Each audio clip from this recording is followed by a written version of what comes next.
Eto mga sir, bali ito na yung sinasabi kong i-content ko. Nakasabayan nung na binaba sa atin na sinakay na lang sa Lalamove Sniper na 150 na nabalian ng rocker arm. Pero check mo natin.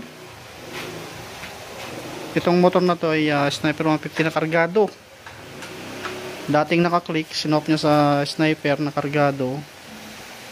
Isang araw pa lang ata daw ginamit nga yun, biglang may umingay daw, tapos pina-check niya, ayun, nakita nga may problema yung kanyang rocker arm. Kaya check natin,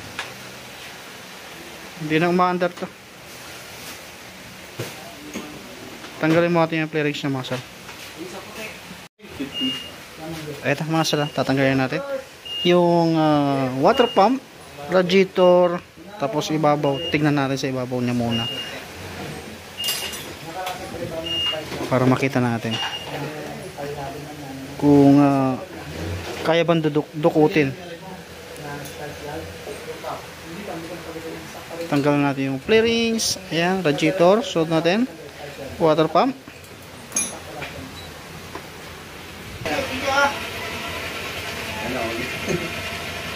Basta pa yung overload ng box niya.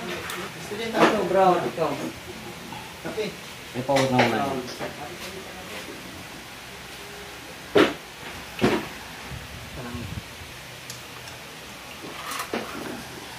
Eto, tanggalan natin yung radiator. At so natin yung water pump, saka yung ibabaw. Yan, yung valve cover. Lost na. Kaso pa, di ba lost na dyan? Nakaangat na yung mga tornilyo. Binuksan na ni tropa to eh. Di, tanggalin mo natin ibabaw mga sara. Okay. Wala, ubusan ka ng tropa, langis. Walang langis to, hindi lang ito ang problema. Pati pati intake rocker arm, may problema rin, natamaan din. Malamang pati block nito, gas-gas tropa. Ayan yung exhaust niya mga sir, ayan Flat ng gasket niya. Flat na rin gasket niya, walang gasket siya, cover niya. Tanggalin mo ilaw mo, pre. Ha? Tanggalin mo ilaw mo. Nagre-reflect. Yan, papansin niya, yan parang may buhangin o parang kala mo grinding compound. Yan, totally nabali ito or nasira yung roller nito sa kabila. Yan, wala nang roller. Tapos ito, stock up na rin siya. Ngayon, para mapaniwala natin si tropa, ay tanggalin natin tong kanyang water pump. At hindi lang din naman kami isang beses na naka-encounter ng ganito, maraming beses na rin. Pansin din natin na talagang wala nang umangat na langis. Alam niyo naman, pag si kargado mga sir, yan, naka 62 yata, sabi ni tropa 200cc na raw ito eh. Kapag once nakargado yung motor ninyo, 800 to 1,000 km, nag-change oil tayo kasi iba yung init ng kargado. Compare mo sa stock pa nga lang, pagka lumagpas ka ng 2,000 km or 3,000, medyo nagbabawas na. Dito pa kaya sa kargado, mas doble yung init. Tanggalin mo yan, water pump nya. Check natin to tropa, pati ito eto, tingnan mo rito para makita mo. Kapag once na nakita mo niyo parang mga stick bearing na yan, damaged na yan, at hindi na siya umiikot pansin mo, ayan ayan, parang may mga buhangin na dyan, parang kala mo grinding compound. Sinyalis yan na itong motor mo ay natuyuan ng langis, walang umangat na langis, kaya bumigay ito. Sana yan lang, pero kapag natutuyan ng langis ay sira yung block, gas. Pero mas maganda, hindi drain natin para makita natin. Eto, tanggal natin yung langis nya.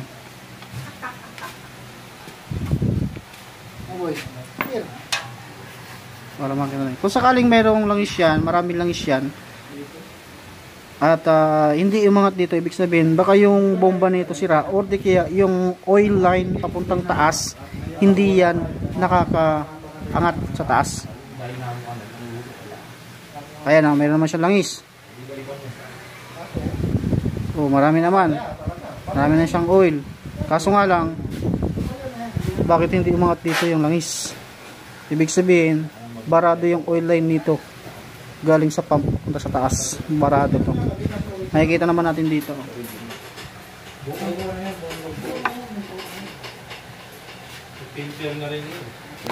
Palatado naman saka dito.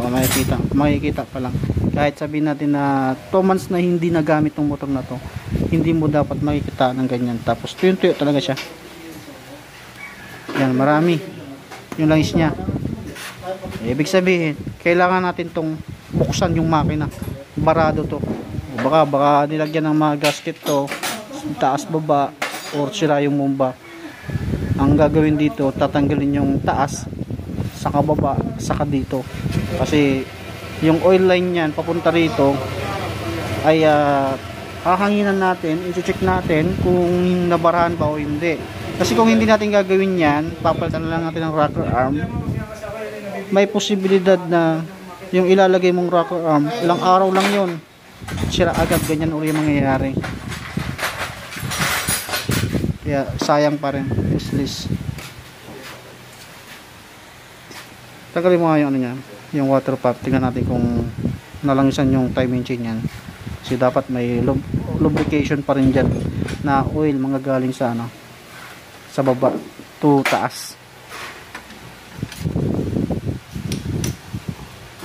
Kasi ang gagawin sana dapat namin dito, kasi sabi ni tropa, rocker arm lang ang problema nito. Kaya naman dukutin. Kaso ang problema natin, sige, dudukutin natin, mapapaandar natin. Kaso i-dispose nyo yung unit, kawawa yung mga kabili nito. Ano sa tingin mo, tropa? Kasi kawawa ang bibili nito, i-dispose nyo na raw. Kaya yung ilalagay nating rocker arm ay hindi siya original, aftermarket siya. KCR, parang KCR pa yun.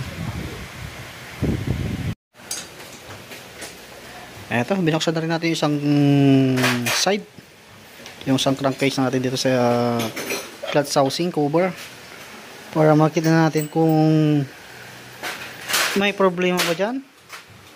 Kasi minsan may problema itong ano, itong oil pump gear nya, yung plastic parts kasi yan eh.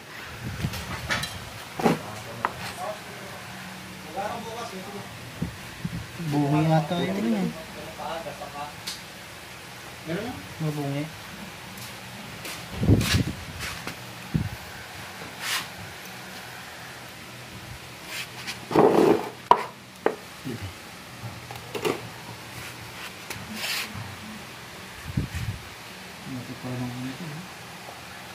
Hindi naman siya bungi. Kaso bakit ayaw umangat? Marami naman siyang langis oh. Tapos nakakuan pa GBTT. Yan ang problema natin, nabaraduhan yung ano, oil line nito. Kaya kung sa dagupan kaya sisid ng bangos. Oh, Ito mga sa top over na natin. Tanggalin natin yung ano, yung cylinder head saka yung block para ma-repacing natin at linisan natin yung oil line para mapaangat na natin yung langis papuntang taas. Kasi useless talaga kung hindi natin to gagawin sa pagtatap overhaul, dahil gawa nga ng marami naman langis siya sa baba. Pag angat, ayun ang wala. Kumbaga yung sealant, nilagyan kasi ng sealant yung cylinder gasket, nilagyan ng sealant, sigurado baka natakpan yung oil line papuntang taas. Yan, kawawa nga din si tropa yung nakakuha na ito ngayon eh. Kasi nakaklik siya, sinap niya dito. Meron talaga, kasi lalo kung hindi tayo marunong sa motor. Kaya kung sakaling kayo makikipag-swap, tignan nyo muna kung quality ba yung motor na isa-swap nyo sa motor ninyo. Baka maaaring mas maganda pa yung motor ninyo kaya sa isa-swap ninyong motor, yung kukunin yung motor. Kasi kayo lang din magkasaper. Hindi kasi biro ang gastusan, lalo na kung kargado yung unit natin. Bukod sa mababang kalidad na yung kanyang makina, dahil nga nakita ko rin na itong makina niya medyo marami ng pinagdaanan. may mga markings na siya ng tama ng pagkatanggal ng puller, ganun. Pero hindi porkit galing sa karga hindi natin mapapatino. Mapapatino pa rin natin yan. Iba back to stock ka lang, yun nga lang, magastos nga lang. Back to stock mo, sana hindi siya parang nakapin sa sigunyal. Sana hindi siya baka lang ni bago lang din yan. Kargado ba talaga to? Kargado ba daw talaga to? Pero naka siya, naka throttle body siya. Kaya tingnan natin.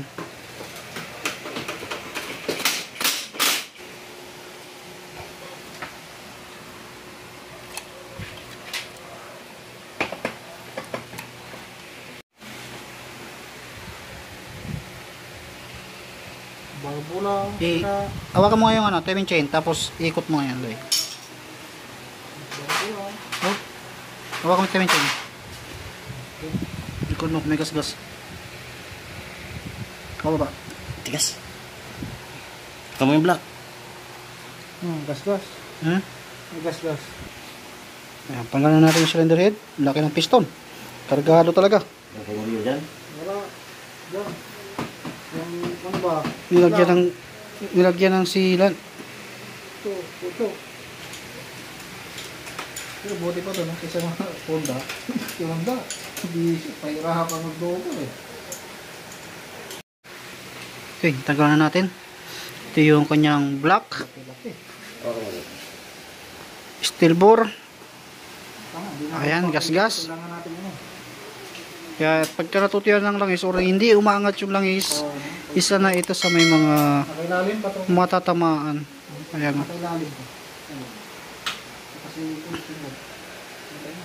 Tapos bago yung mga gasket pero may silan. Pati sa taas, bago yung gasket pero may silan. Isa yan sa mga bumabara sa oil line. Dahil ang oil line nito mga sir ay dumadaan dito sa mga stud. Dumadaan sa stud. Kaya pagka nabarahan yung yung mga butas niyan, hindi talaga aangat. Naka to? Parang 200cc na.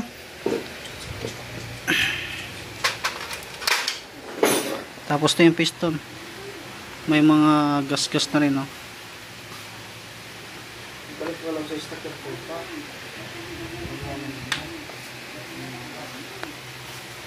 Tapos naka connecting rod na itong connecting rod niya ay MTRT. Pero may kalawang-kalawang na. Kumbaga yung ko kasi binuksan niya raw ito siguro saka siya nag-change oil, nasira na siguro kaya siya nagpalit ng langis. At yung kanyang magneto naman, alam ko hindi na ito yung stock niya.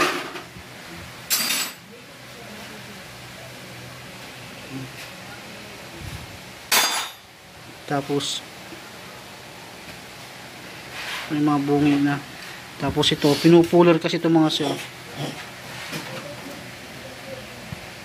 Yan, tatamaan. Kasi wala siyang hindi siya tulad ng mga sa mga Honda na pwede kang mag-trade dito. Ito wala siyang wala siyang trade para matanggal ng ganon o i-impakin mo para matanggal. Ito wala. Pupuller mo talaga to, kaso nga lang yun nga lang yung pinaka problema natin, natatamaan yung crankcase. Ito dapat mayroon man lang tong tanggalan. Siguro ito saka ito gano'n na puller, parang yung puller na na flat. Yan, meron naman tayo nun. Ito ginamitan ng white tool to, kaya nagkaroon siya ng markings dito, parang pagkabungi. Obligado papalit ito ng black. Pati yung pati yung rock ram dyan saka yung camshaft hindi tara? Wala po ito, andyan sa kabila, tinan mo. Tapos tingnan natin yan yung rocker arm niya. Ito yung rocker arm niya mga sir. Ito yung sinasabi ni tropa na nabali. Kasi manipis yun yan. Manipis yan. Tapos, ayan, dahil nga wala sa langis, hindi siya nakapag-lubricate. Sa sobrang init, lumambot, nabali. Habang tumatakbo yan. Pati ito, ayan. Ayan. Ito yung mga sinyalis na ano, na hindi talaga naakyat yung langis niya. Yung camshaft. Yung camshaft. Yan. Tapos ang problema natin ito, camshaft.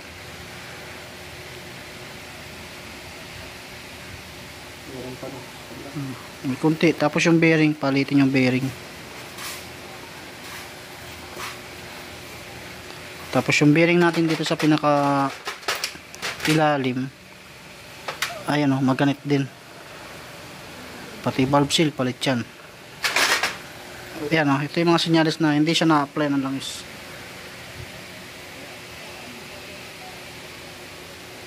Pero okay pa to. Naka-ano pala to, naka-valve. Naka-ano pala siya, porting. Stock to. Kaso naka-porting siya. Kasi tabas dun. Tabas din yung valve guide.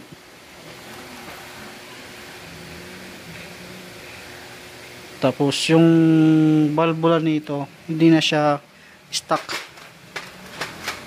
Naka ano yata? MTRT. Magkabili mo dito pa. Soft yan. Okay, yun lang yung nakita kong problema nito mga sir para mapandar natin. Pero yung naging problema nito, yun ang pupuntirin din natin. Yung sa oil line, baka barado lang to dahil sa gasket. Or dun sa gear pump nya, baka nabarahan dun. Isa rin yun. Or siguro natuyan talaga ng langis to. Kasi makinis yung langis nya mga sir. Nadumihan lang sa ano. Yun lang yung nakita kong problema nito. Eto na pala mga sir, bali nakalimutan ko lang na i-video. Naging busy kasi ako dun sa mga kachat ko sa ano, sa mga nagtatanong. At ito na nga, at naikabit na natin yung bago. Bumili si tropa, pina-deliver niya pa through Lalamove yung pisa. At pinto ko na lang yung ano, yung ginamit nating pisa. Ang ginamit nating pisa sa kanya dahil totaling low budget talaga, ginamit natin Hachi. Nagkakahalaga ito ng, para bilhin mo tropa? 1.5 ano? 1.5 yung presyo. Hindi ko masabing magandang klase, hindi ko masabing pangit na klase. Masabi ko saktong kuan lang to. Kasi nga wala talagang budget. Yan ang gagawin natin kasi i-stackin natin yung motor. At least magamit natin yung motor.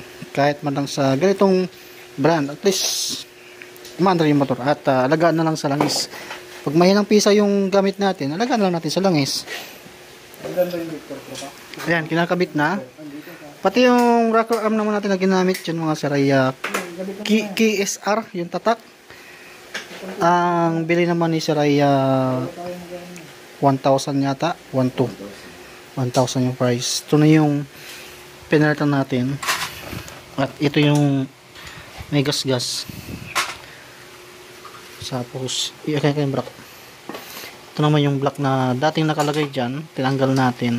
Isa rin sa napansin ko, kaya siguro hindi umakyat yung oil nito.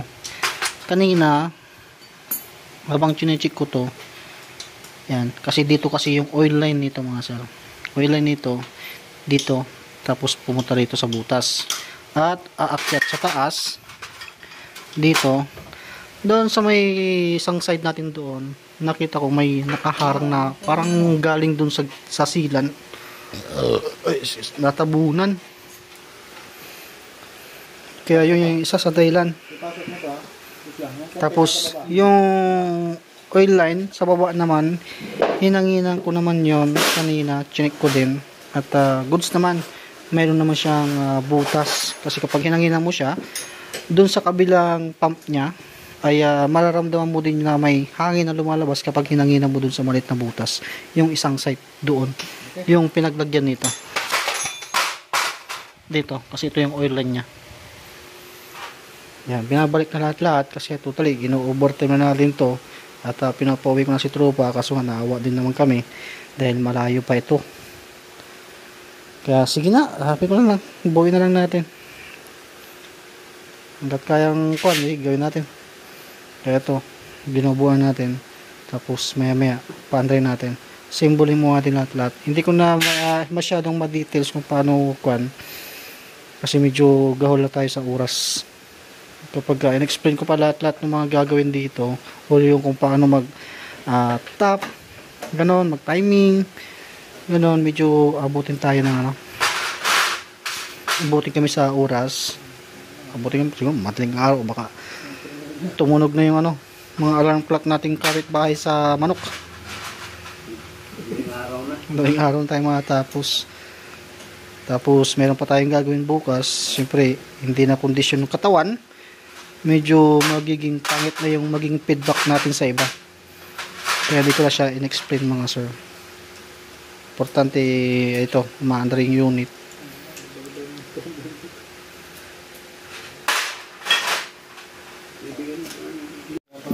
Eto na mga sir, bali nalagyan na natin siya ng oil. Gamit natin Castrol na oil at yun din ang tinda ko mga sir. At coolant, Petron yung ginamit natin. Okay. Tapos paandray natin. Sound check tayo.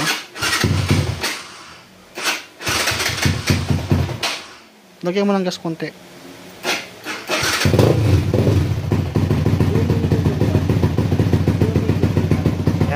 Yan mga sir. Sa tunog pa lang niya mga sir, napakalutong.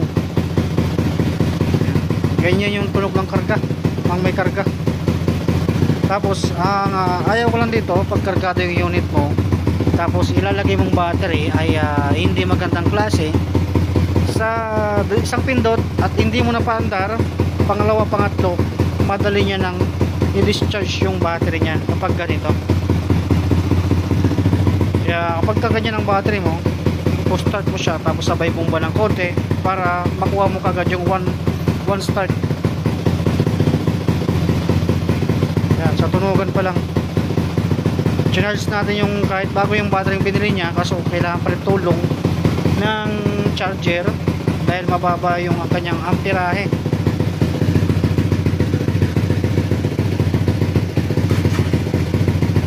Tsaka hindi natin kasi pwedeng bombahin, gawa kasi ng gabi na kaya sa kapitbahay natin siyempre kailangan natin rumespeto.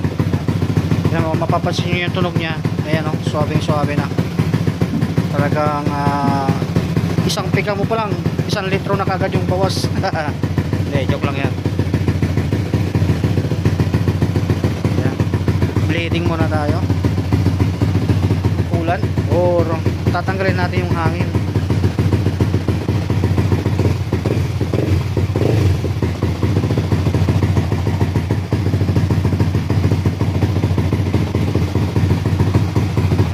Na ibabalik na lang natin yung flarings nito mga sir. Eto na mga sir, ibalik na natin yung kanyang flarings. Kung ano yung nakikita nyo, yan na po kung yung kinalas natin yan, may mga basag na. Gusto na, medyo maingay lang dito sa kapitbahay, bawal bombahin at makakawin na si tropa. Yan, tapos na tayo sa video na to. Ayan, makakawin na si sir. Inabot tayo ng mag-alas 12.